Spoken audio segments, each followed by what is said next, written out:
Live from New Delhi, you're watching DD India Newshour, India's voice to the world. I'm Preeti Kaur. Coming up in the next 1 hour.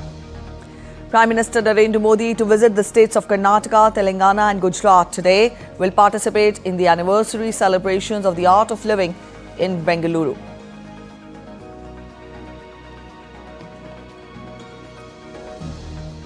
Iran's Islamic Revolutionary Guard threatens to target US sites in West Asia as Trump awaits Tehran's latest negotiating position.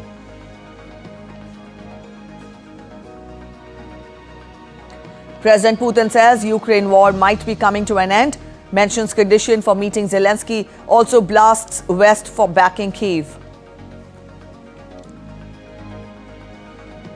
And Canary Islands brace for arrival of Hantavirus hit cruise ship MV Honduras. WHO chief says the outbreak is not COVID.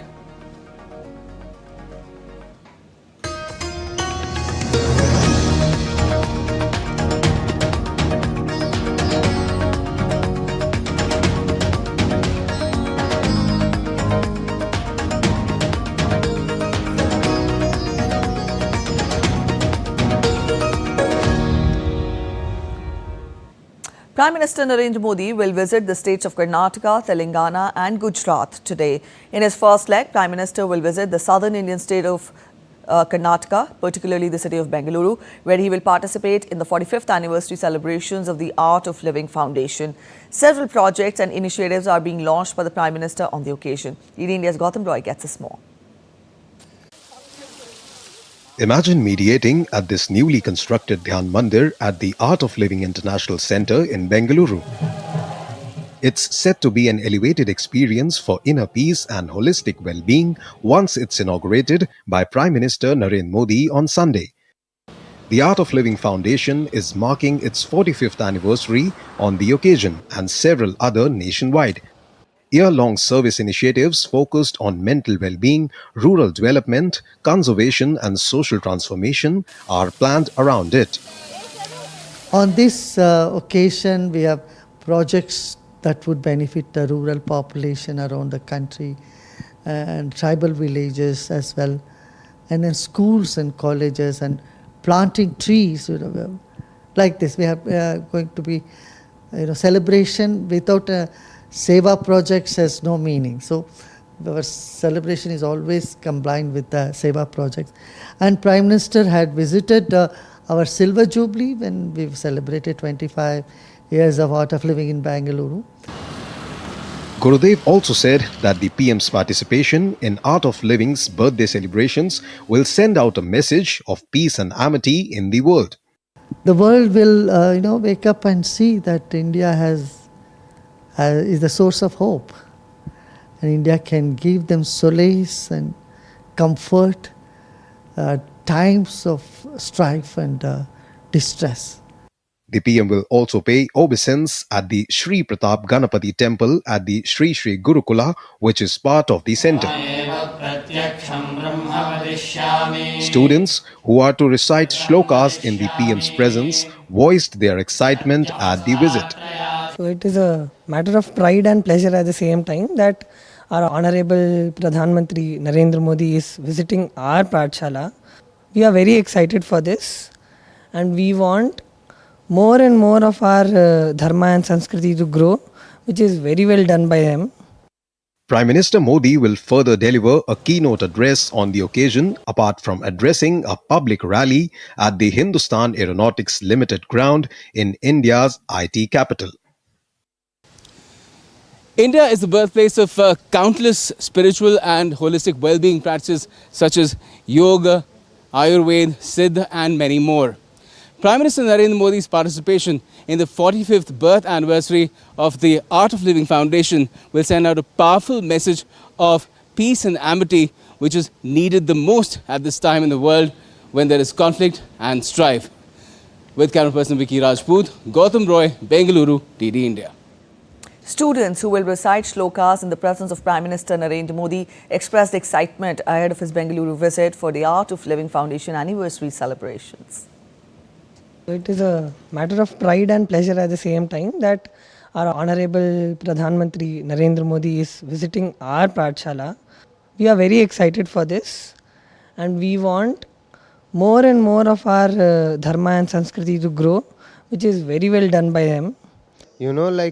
We feel very happy and privileged that the Prime Minister is visiting here. Seeing him gives us energy and inspiration. He is a role model for us and has taken India forward globally, strengthening international relations. I am very happy because he is promoting our culture and civilization. We have selected very good mantras for his welcome and we will recite them during the ceremony. Prime Minister Narendra Modi will also visit the southern Indian state of Telangana later in the day. Prime Minister Modi will lay the foundation stone, inaugurate and dedicate to the nation multiple development projects worth around 9,400 crore rupees in Hyderabad. He will also inaugurate the PM Mitra Park at Warangal and also lay the foundation stone of the Zahirabad industrial area in Sangareddy district. Prime Minister will also lay the foundation stone for the four-laning of National Highway 167 from Gudebellur to Mehboob Nagar on Hyderabad-Panji Economic Corridor. He will also dedicate to the nation Indian Oil's Greenfield Terminal at Malkapur, Hyderabad. He will also dedicate to the nation Sindhu Hospital, a state-of-the-art, cancer-focused, multi-super speciality quaternary care in Hyderabad. Prime Minister Narendra Modi will visit the Somnath temple on 11th of May to mark the 75th anniversary of its reopening. The visit will coincide with Somnath Swabhiman Parv. This is a major commemorative event highlighting the temple's legacy. Prime Minister Modi, who also chairs the Somnath Trust, is expected to take part in key ceremonies during the occasion.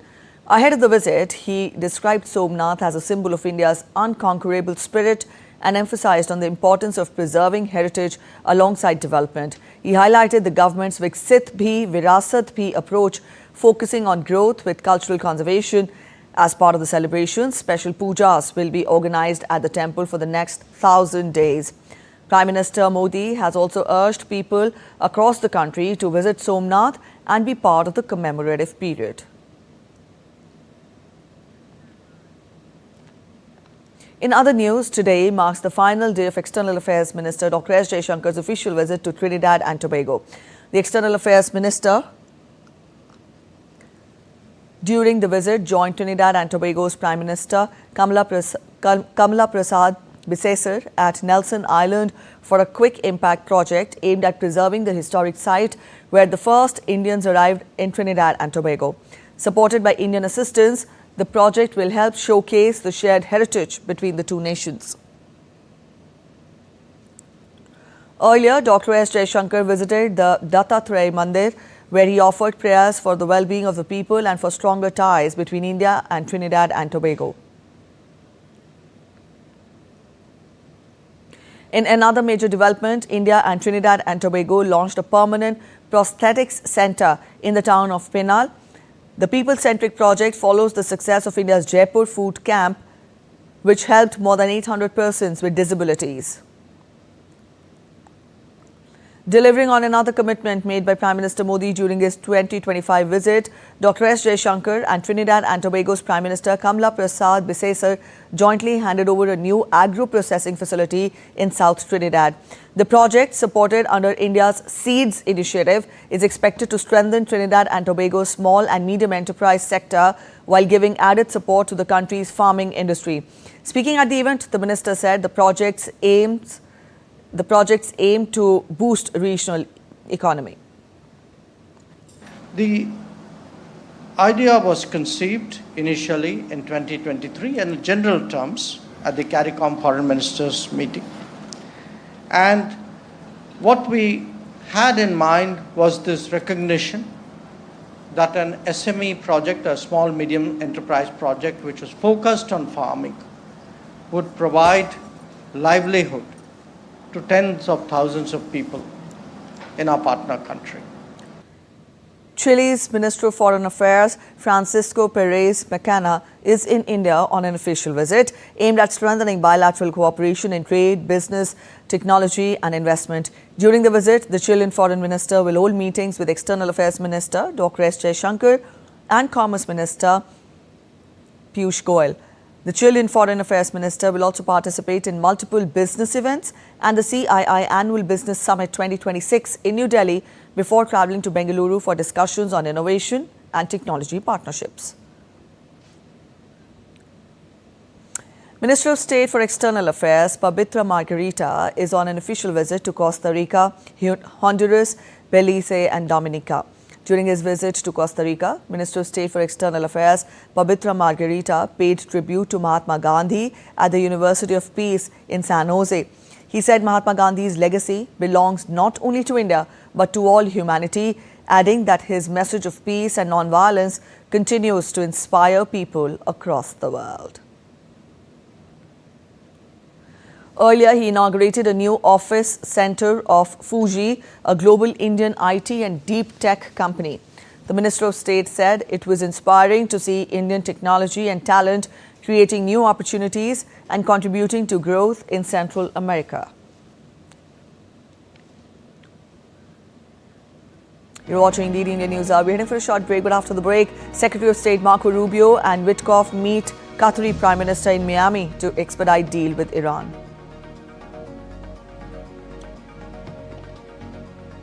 UK deploys warship to West Asia with eye on potential Hormuz mission. And the world's most glamorous film festival kicks off in Cannes on Tuesday, promising another action-packed fortnight of world premieres, star-studded red carpets.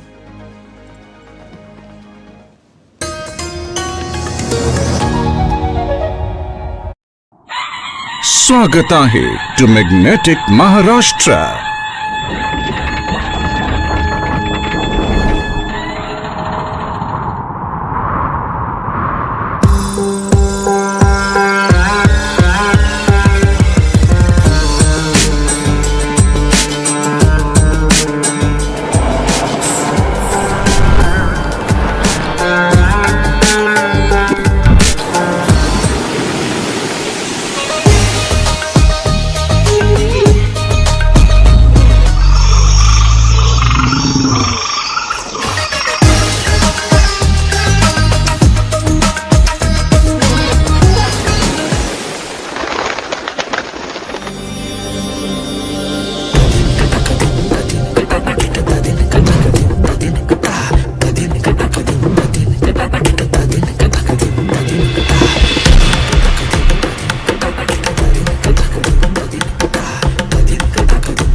Share in the richness of Maharashtra as one family, united by the collective vision of building a better tomorrow.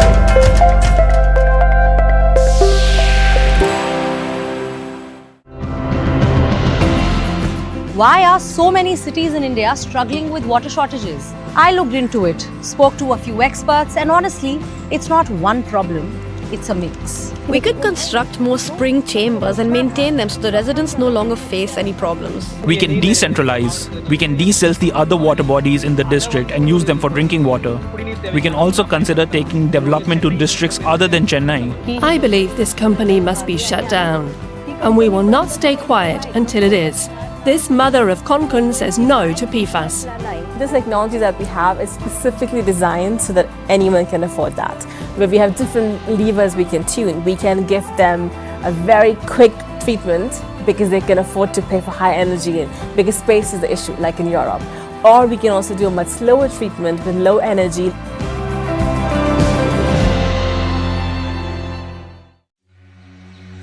Near the heart of India, a land filled with surprises.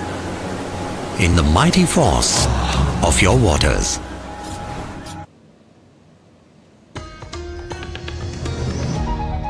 Welcome back after the break. You're watching India Newshour. Iran's Islamic Revolutionary Guards has threatened to target US sites in West Asia if its tankers come under fire, as Washington was left waiting for Tehran's response to its latest negotiating position. Iran has repeatedly targeted the UAE and other Gulf states that host US military bases. Iran stepped up attacks this week in response to Trump's announcement of Project Freedom to escort ships in the strait, which he paused after 48 hours.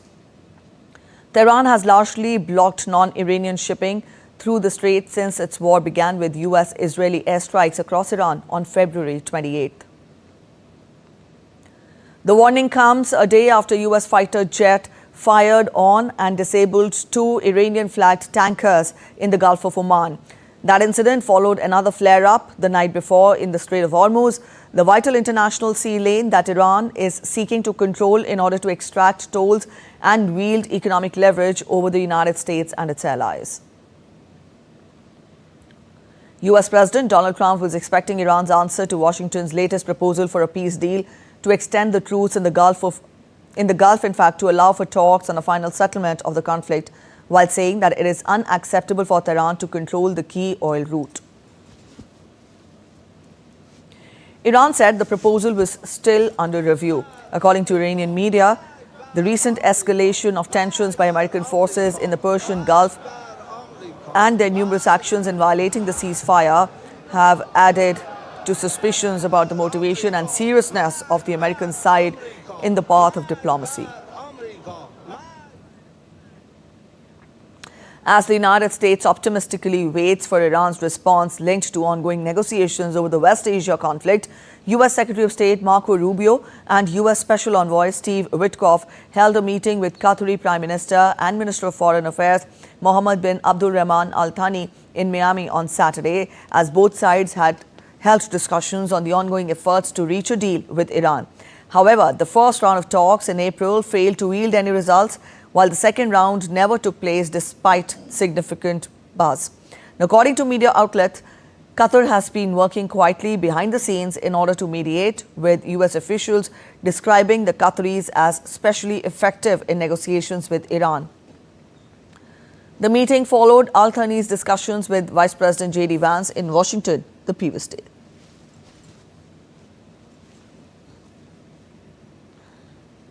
Meanwhile, satellite images have shown an apparent oil slick spreading off the coast of Iran's Karg Island, a key oil export terminal for the Islamic Republic. It was not immediately clear what caused the apparent spill, which was off the island's west coast and appeared to cover more than 20 square miles. Karg Island is at the heart of Iran's oil export industry, a linchpin of its battered economy, and lies in the Gulf far north of the narrow Strait of Hormuz. Meanwhile, Britain said that it is deploying its warship HMS Dragon to West Asia in preparation for a potential multinational mission to protect shipping through the Strait of Hormuz once the conditions permit. Its redeployment to West Asia follows France's decision to send its carrier strike group to the southern Red Sea, as both countries work on a joint defensive plan aimed at restoring confidence in the crucial trade route. As the United States and Iran move towards a possible de-escalation after weeks of conflict, Britain and France are working on proposals to facilitate safe maritime transit through the Strait of Hormuz once the security situation stabilizes. All right, our correspondent Akhilesh Suman joins us from New Delhi. Akhilesh, good morning. In the recent developments, we tell our viewers that Iran still appears adamant and it has threatened US with further action. At the same time, US is optimistic that a solution could be found, as we see that negotiations and deliberations and discussions are going on with the Qatari leadership. Help us understand how significant are these and to what extent could it help in mitigating the crisis? Yes, Preeti, silence is there from both the sides, from Iranian side and also from US side. They are also not making any provocative statements since yesterday at least. So in that way, Marco Rubio has talked to Qatar's foreign minister. And that is, I think, is a positive development because Qatar is one of the countries which has also been affected because of Iranian's attack in the West Asia after US and Israel attacked Iran. So Qatar might be of help. Qatar might be pass some message to Iran and also to Marco Rubio, I mean USA. So if there is another front of negotiation, that is a good idea because sometimes one negotiator fails, then another negotiator should come forward. So I think in that context only, I think Marco Rubio and Witkoff has talked to Qatari foreign minister. But since there is silence from the Iranian side, I think that a strong discussion is going on between IRGC, especially because IRGC is one of the most fierce force in Iran, and IRGC is not only just armed force, but it is also have enough political influence over Iranian regime. So in that way, if IRGC comes to terms with the Iranian political leadership, I think some progress we might see. But since there is no indication, I have seen that Mohammed Abbas, who has talked to Turkish foreign minister, and in talk to Turkish foreign minister yesterday, he said that US offers are not reliable. So how serious is the US offer? He is questioning. So in that situation, I think that US have to come more reliable as a reliable person, a reliable party for negotiations. But given the fact that the state of Hormuz is still having the same status quo, and more than 5,000 ships are trapped in the Persian Gulf, that is worrying the whole world. And if we see that British ships are coming, British warships are coming in that area, that should be a message to Iranian regime that if this situation continues, other countries will not sit for a long time because everyone's interest in associated with the opening of a Strait of Hormuz. So today Britain is coming, then French will come, then other countries will also come. Everyone interest is associated. So I think Iran should also understand that as far as negotiations with US are concerned, they should go on, but reopening the Strait of Hormuz is most important if Iran wants global sympathy or global cooperation on peace, All right, Akhilesh, also for the benefit of our viewers, I would want you to explain to us the current status of the negotiations. What are the bones of contention between the two sides, and what are the issues that are not acceptable to Iran at present? It seems that both Iranians and both USA have their own political understanding, and they want to take political mileage out of it. Like if we talk about President Donald Trump, for President Donald Trump, it is like election manifesto that he's committed to, denuclearize Iran, and he doesn't want to go without doing it. For Iranian regime, once they came after Islamic Revolution, they, declared that they will have nuclear capacity. Of late, they also told that no, this nuclear capacity is just for peaceful purposes. So both have their own, political understanding about the situation. But there have been two drafts. Earlier, once USA had given draft that Iran should at least, stop all nuclear enrichment up to 20 years. Iran did not agree to it. US also said Iran that all enriched uranium should be given to USA. Earlier it was stand that it should not be with Iran, but now USA is insisting that it should be given to USA because in between Russia offered that we can keep that enriched uranium till US agrees to it. So in that situation, there was no compromise, there was no negotiation. Then second round came with US came with another proposal, and that proposal ostensibly mentions 15 years stop on nuclear enrichment by Iran. Iranians in the earlier, they were ostensibly agreeing to 5 years stop over the nuclear enrichment. So now this is 5 versus 15. So I think that everyone will accept that Iran will go forward, and then he may make some more relaxation and make more concession like 10 year or 12 year like that. So let us hope that this message, this proposal is already in the Iranian court. Iran is telling that we are scrutinizing and we are reviewing it.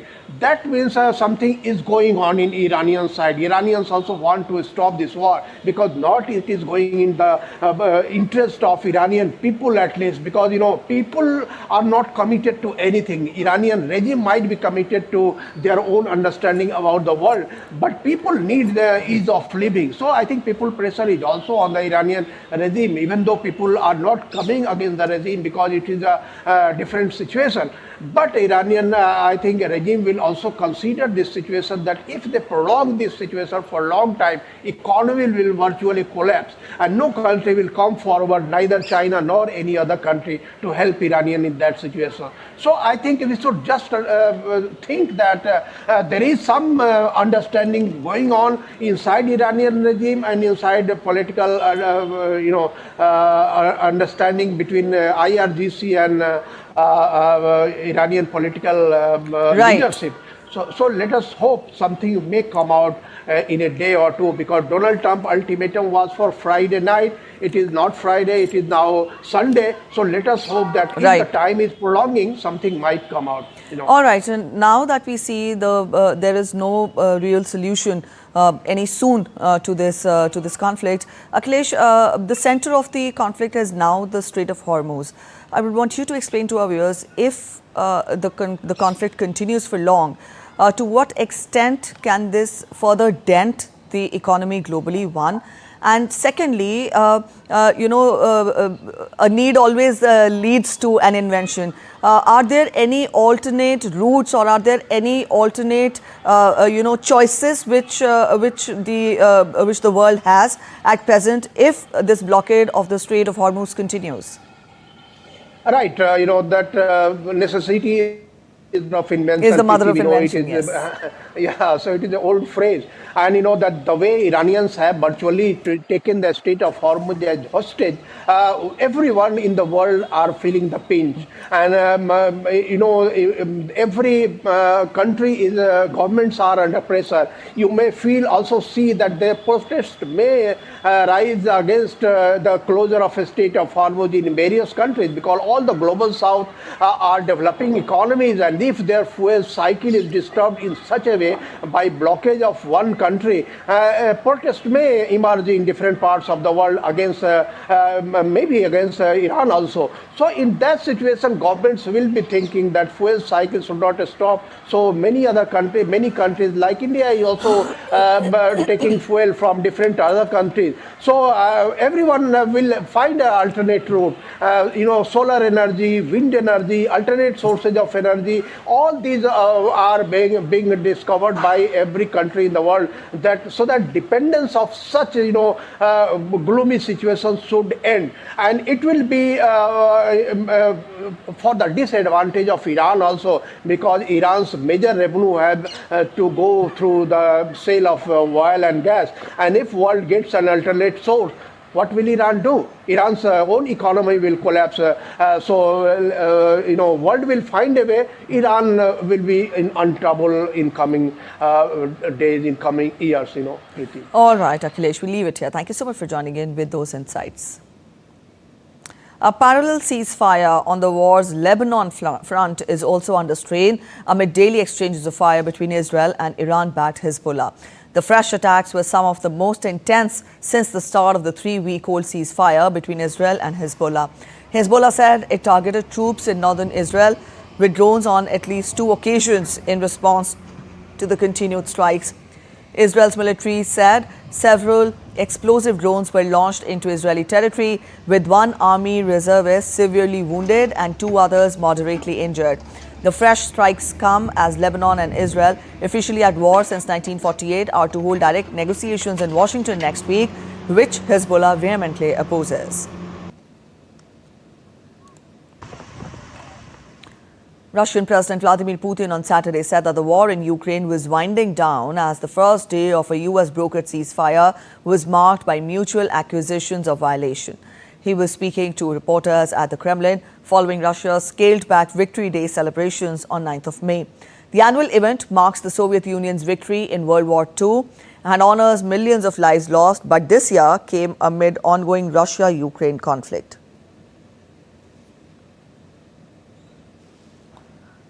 They promised assistance and then began fueling a confrontation with Russia that continues to this day. I think that the matter is coming to an end, but it is a serious matter. Addressing questions on international mediation, Putin commented on the role of United States in peace negotiations. First and foremost, it concerns Russia and Ukraine. If someone wants to help and is doing so, and we see that the current US administration and the President of the United States are genuinely, I want to stress, sincerely seeking a settlement. It is clear that they do not need this conflict and have many other priority tasks. We are only grateful to them for that. But first and foremost, this is a matter for Russia and Ukraine. Putin also said the European Union is seeking renewed engagement with Moscow and named former German Chancellor Gerhard Schröder as his preferred mediator for potential negotiations. Putin added that any meeting with Ukrainian President Volodymyr Zelensky would only take place once a lasting peace agreement is reached. Russian President Vladimir Putin says it would be logical for Armenia to join a referendum on joining the EU. His remarks come after Armenia signaled interest in EU membership, straining ties with Moscow. Yerevan recently hosted a major European summit attended by Volodymyr Zelensky. Russia has criticized the move and summoned Armenia's ambassador over the development. Putin also drew parallels with Ukraine, warning of similar consequences.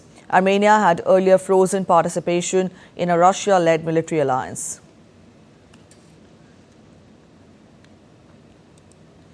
The virus-hit MV Honduras arrived near the Spanish port of Granadilla in the early hours of Sunday morning, escorted by a civil guard vessel. The Dutch-flagged cruise ship MV Honduras, hit by a deadly hantavirus outbreak.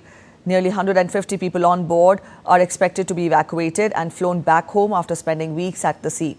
3 passengers have already died, while several others have fallen ill due to the rare virus, which is commonly associated with rodents. Meanwhile, the World Health Organization Director General Tedros Adhanom Ghebreyesus on Saturday said that the hantavirus disease is not COVID. He said that COVID concern is valid as the trauma is still in our minds.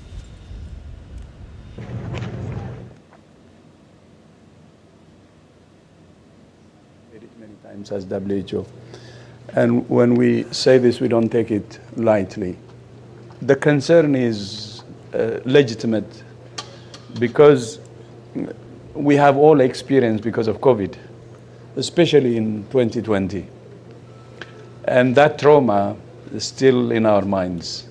So people will have questions, people will have concerns. And that's what I tried to address in my message to the people of Tenerife. We hear you, we understand. You're watching India Newshour. We're heading for a short break, but after the break, TVK Chief Vijay takes oath as Tamil Nadu Chief Minister.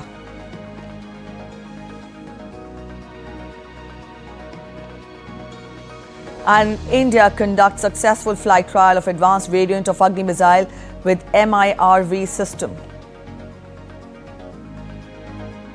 The famous Rath Yatra preparations gain momentum in Puri with extensive arrangements underway for chariot construction.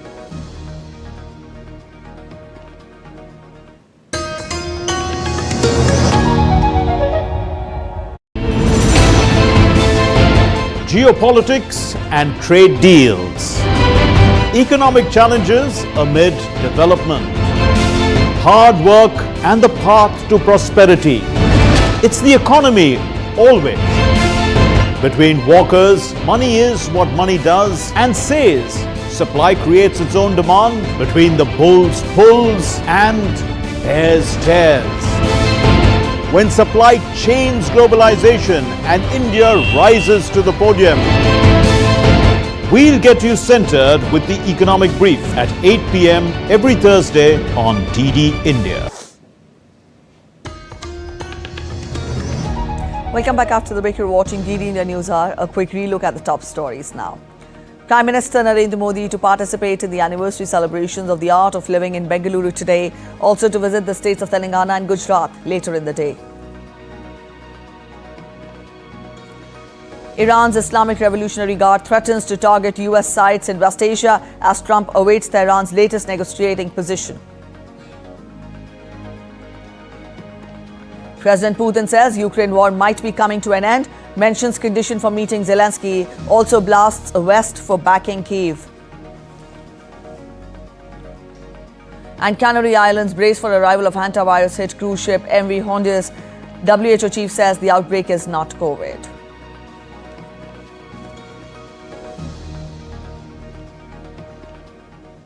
In more international updates, Britain is witnessing one of its most dramatic political shake-ups in years. Reform UK has surged to historic gains. Labour has suffered its worst local election losses in decades, and pro-independence parties have claimed major victories in both Scotland and Wales, piling fresh pressure on Prime Minister Keir Starmer and reshaping the country's political landscape. Here's a detailed report. Britain's political landscape has been thrown into turmoil after Reform UK delivered sweeping gains in local elections while both Labour and the Conservatives suffered heavy losses. In a historic political shift, pro-independence parties also secured landmark victories in both Scotland and Wales for the first time.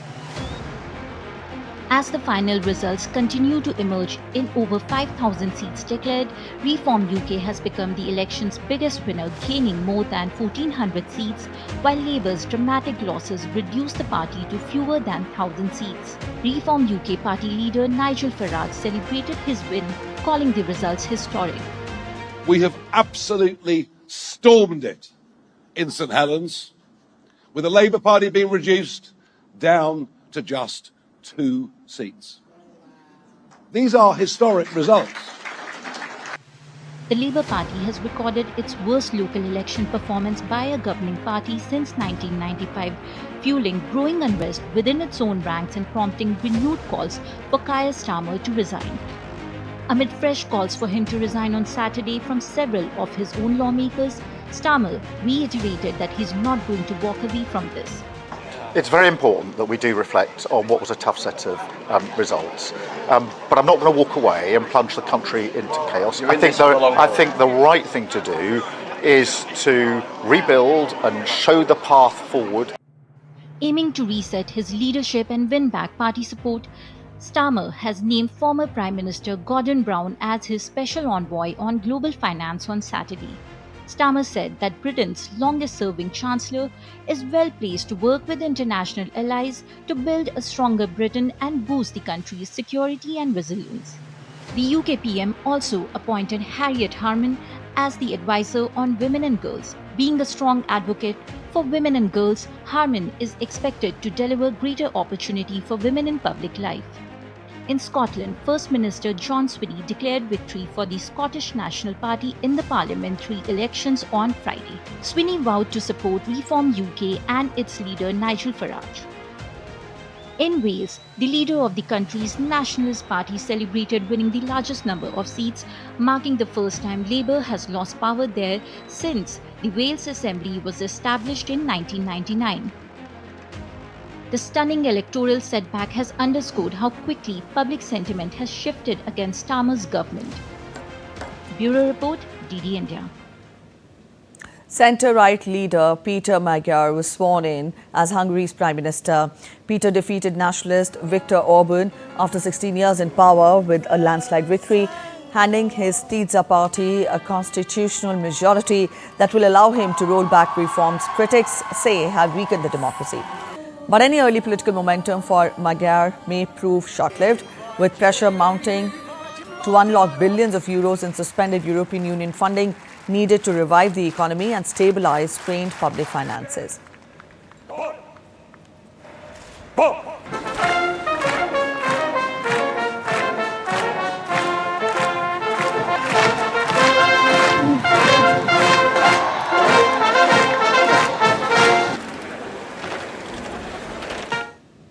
Peter Magyar inherits an economy only just emerging from stagnation in the first quarter, now facing fresh pressure from surging energy costs tied to the West Asia conflict. Magyar aims to broker a deal with EU leaders to unlock suspended EU funding by 25th of May.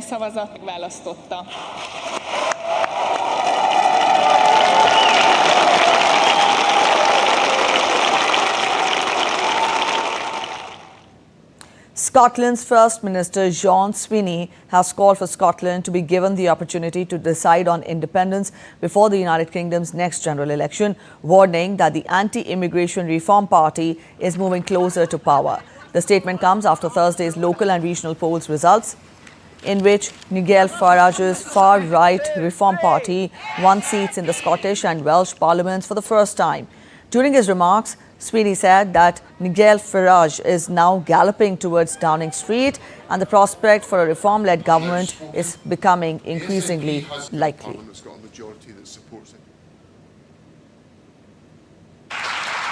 Voted for independence is so urgent. Nigel Farage is now galloping towards Downing Street and the prospect of a reform-led government is more likely than not. The UK may well soon have a Prime Minister who is openly hostile to minority groups, who has called for the privatisation of the NHS and the abolition of the Scottish Parliament. 46 people were taken into custody in Paris on Saturday in connection with banned protests by far-right and anti-fascist groups.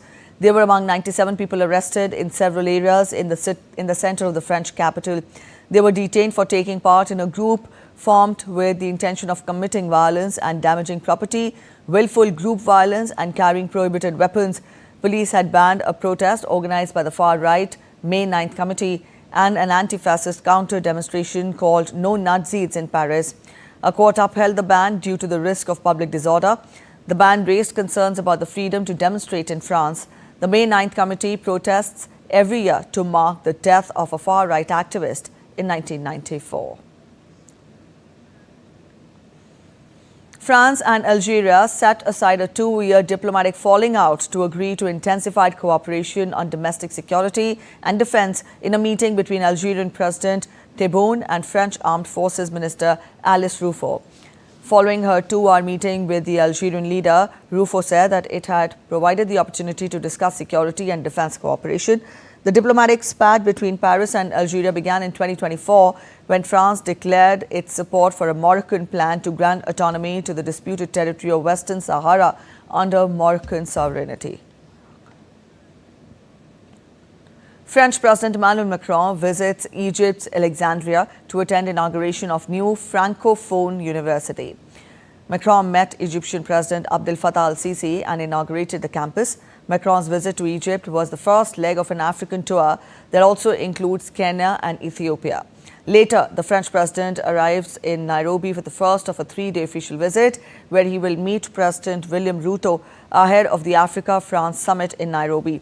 The talks are expected to focus on strengthening bilateral ties and aligning priorities on trade, investment and regional cooperation before the broader summit discussions.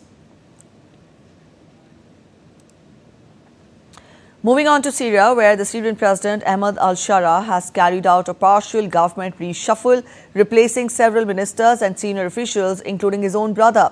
The changes include the appointment of former Homs governor Abdul Rahman Bedruddin al-Ama as Secretary General of the Presidency, replacing brother of Mahar al-Shara, Ahmed al-Shara. Information Minister Hamza Al-Mustafa and Agriculture Minister were also replaced. The reasons for the overhaul have not been made clear. The President has also appointed new governors in several provinces.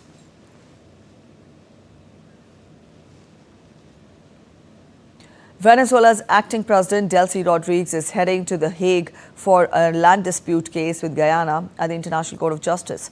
The United Nations Top Civil Court in The Hague has already been hearing arguments in the Venezuela-Guyana case, which relates to a centuries-old dispute over the oil-rich Essequibo region. Venezuela claims the territory, currently administered by Guyana. The sprawling region bordering eastern Venezuela accounts for two-thirds of Guyana's current territory. The discovery by ExxonMobil of offshore oil deposits in Essequibo gave Guyana, with a population of less than 1 million, the largest per capita crude oil reserves in the world. A Brazilian Supreme Court justice suspended implementation of a law that could reduce the prison sentence of former far-right President Jair Bolsonaro until legal challenges against it are heard. In September, Bolsonaro was sentenced to 27 years in prison by the Supreme Court, which found him guilty of conspiring to remain in power despite his 2022 electoral defeat to leftist President Luiz. Justice Alexandre ordered the suspension of the law until the Supreme Court holds a full hearing on appeals challenging its constitutionality. Bolsonaro is currently serving his sentence under house arrest due to health reasons. Supporters of Mali's military leader Assimi Goïta gathered in a stadium in the capital Bamako on Saturday in a show of solidarity with the country's armed forces as they battle insurgents across a West African nation. This rally aimed to express support for the Malian armed forces and the transitional authorities led by Goïta, who seized power in a 2021 coup. Minister of Territorial Administration General Issa Coulibaly addressed the crowd, defending Mali's sovereignty against what he described as foreign interference. Mali has struggled with a decade-long insurgency, with violence spreading across the Sahel region despite the presence of the military government. In Benin, opposition party Kauri Forces for an Emerging Benin, or FCBE, has joined the ruling alliance ahead of the presidential inauguration. The decision follows its poor performance in the recent election, won by President-elect Romuald Wadagni. FCBE leaders say the move respects the people's mandate and aims to support national development. The ruling bloc already dominates parliament, leaving the opposition far weakened. The main opposition party, the Democrats, was excluded from the presidential race, deepening concerns over political space. President-elect Wadagni will take oath on May 24th.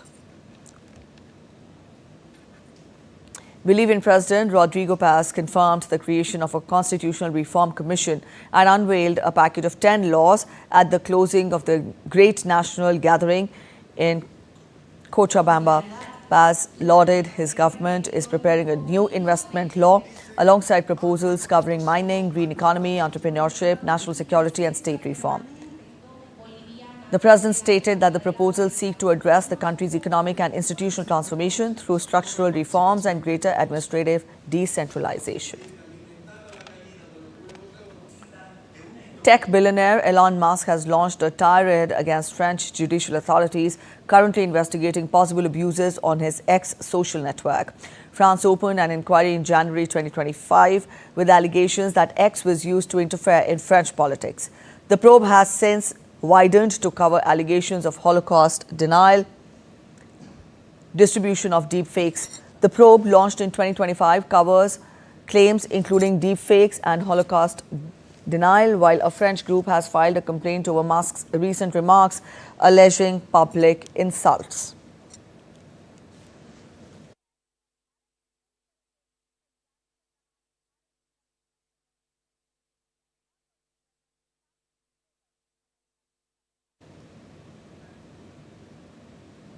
The world's most glamorous film festival will kick off in Cannes on Tuesday, promising another action-packed fortnight of world premieres, star-studded red carpet parties and fashion. A total of 22 films are competing for the prestigious Palme d'Or Award for Best Film, which will be presented on May 23rd. Renowned art house filmmakers, including Spain's Pedro Almodovar, Japan's Hirokazu Koreeda and Romania's Cristian Mungiu, will compete alongside emerging talents such as Belgian director Lucas Dont and French filmmaker Lee Mizes. Meanwhile, this year's 9-member jury will be headed by South Korean director Park Chan-wook and will also include Hollywood director Demi Moore, known for her role in The Substance. The Africa Magic Viewers' Choice Award marked its 12th edition in Lagos, celebrating African cinema. Uzor Arukwe and Linda Ejiofor won Best Actor and Actress in leading roles. The ceremony honored excellence across multiple categories and showcased Africa's growing film industry. Cameroon secured its first ever win in the indigenous film category. Organizers highlighted the award's continental focus beyond Nigeria.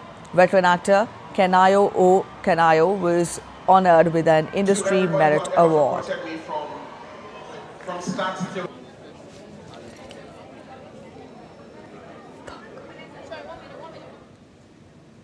And now we take a look at other stories making it to the headlines from across the world. The Palme d'Or, the highest honor at the Cannes Film Festival, is crafted each year with luxury jeweler Chopin in Geneva using traditional lost wax casting techniques, calling the partnership a long-standing love affair. Chopin, co-president, celebrated the trophy's enduring link with Cannes. Hong Kong's historic Lin Yuang Lau Tea House turned into a dance floor as it hosted a dim sum party aimed at drawing younger customers. During the day, the restaurant serves classic yum cha, the Cantonese tradition of drinking tea and sharing dim sums. At night, tables are cleared away, turning the venue into a dance floor lit by party lights and a rotating disco ball. Elton John was honored with the 15th Glenn Gold Prize in Toronto, drawing artists and guests to an event celebrating the music icon's legacy. The award recognizes individuals whose work has shaped and enriched the arts over a lifetime.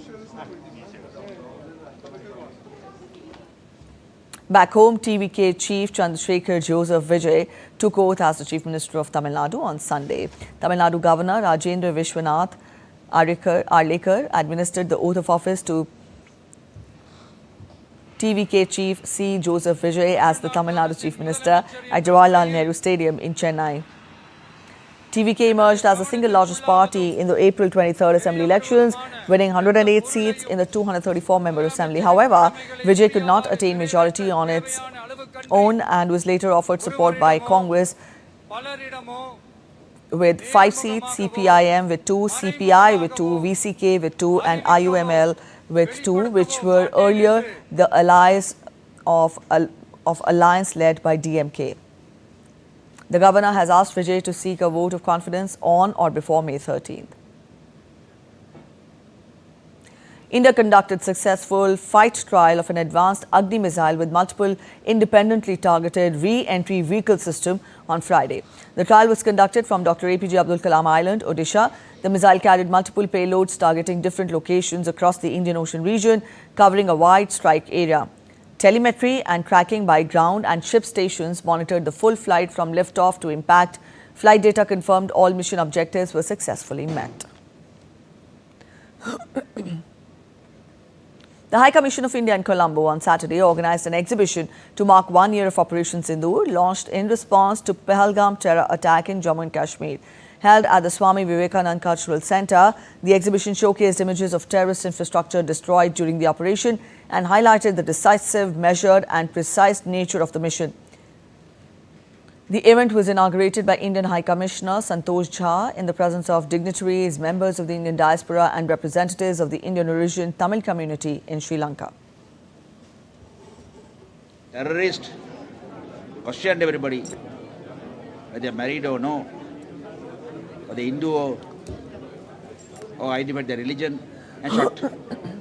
Before killing them, they made the quarries.